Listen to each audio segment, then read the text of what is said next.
Bucky's hat. Where's the Bucky's hat? Yeah. Yeah, I cut my hair out of protest for you not wearing it. Yeah, no. It's Black Friday, and my wife and I pull up to the house we just bought. And I haven't actually seen it yet. I haven't even seen the listing. I was out of town when she put in the offer. But it is twice the size of our current house. It's in this wicked good school district, and it's like moderately affordable in the DMV, which is awesome. But that's just the center of our home buying Venn diagram. You see, I have my own needs for this house. Like, I need an ensuite bathroom because I'm not going to share a bathroom with my 2 teenage daughters and their hair. And the most important thing for me is the house needs to be turnkey ready. I'm not doing a renovation. My wife's list is a little more abstract. She wants a house with potential and character and a certain je ne sais quoi, which I don't know what that means. We walk in the front door and the entire thing is pink. Or, sorry, that's not true. Coral. And nowhere is that more apparent than on these ancient Rome-themed built-ins that are just hideous.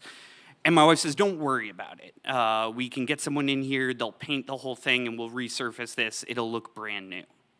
And then I see the carpet, and what's the word for it? Bad. Like, the kind where when you bring people over, you ask them to put their shoes on. And my wife says, it's fine. I have a beat on 3,500 square feet of hardwoods. We just need to pay someone to install it, and it's really going to open up the space in here.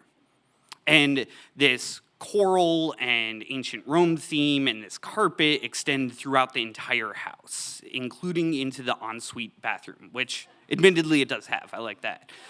But it's got this oversized tub and all this faux gold, whatever, all the fixtures. And it has columns instead of a door, so it's just wide open to the rest of the house. But it's the perfect space for our dream bathroom, my wife tells me. We move in right before Christmas, which we end up celebrating in the dining room because Rome started to fall in the rest of the house. But that doesn't stop us from starting to do the things that turn a house into a home.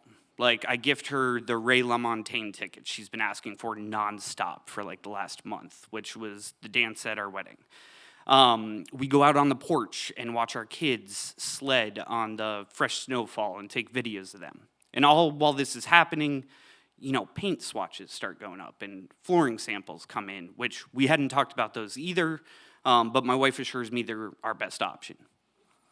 Around New Year's, I'm in the master bathroom using Caesar's throne, and I get up to wash my hands, and my wife's friend Becky texts her. Now, as a quick aside, my wife and I have this game we always played where we would intercept each other's messages and text back as that person, the weirdest thing, like, hey, I'm posting bail, I'll call you right back, and then just don't tell anyone.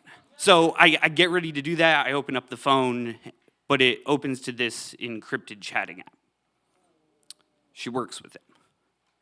And it's a picture of her in that stupid fucking bathtub with a wine glass, fire emoji. And I start scrolling. The video of my kids, hey, I wish you were here. Heart emoji. Go back further, and there's a discussion of what to put in my house, what floors, what paint, even which house to buy. The conversation I never got to have with her. I go back to our anniversary, which she was too busy at work to celebrate. And she's saying, hey, do you want to go to a Renovating concert with me? I know where to get tickets. And I stand there and I just doom scroll for hours. So now we're fixing this house and we have to fix a marriage too. And the house is easy. You empty out both my retirement accounts, you give it all to a general contractor, and he'll do whatever the hell you want. And it works.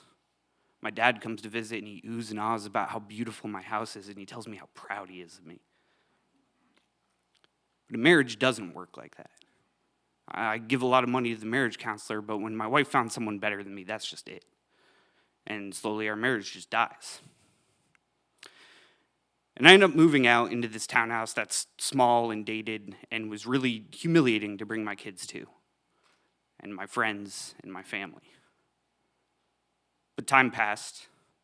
The brutal divorce came to an end. And then Christmas came around. And my kids came over at noon from their moms. And we hung out, and we exchanged gifts, and we shared laughs, and we shared love.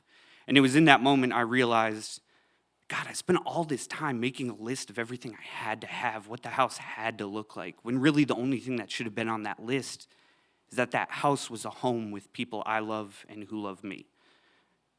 And I'm glad to say I have that now. Thanks.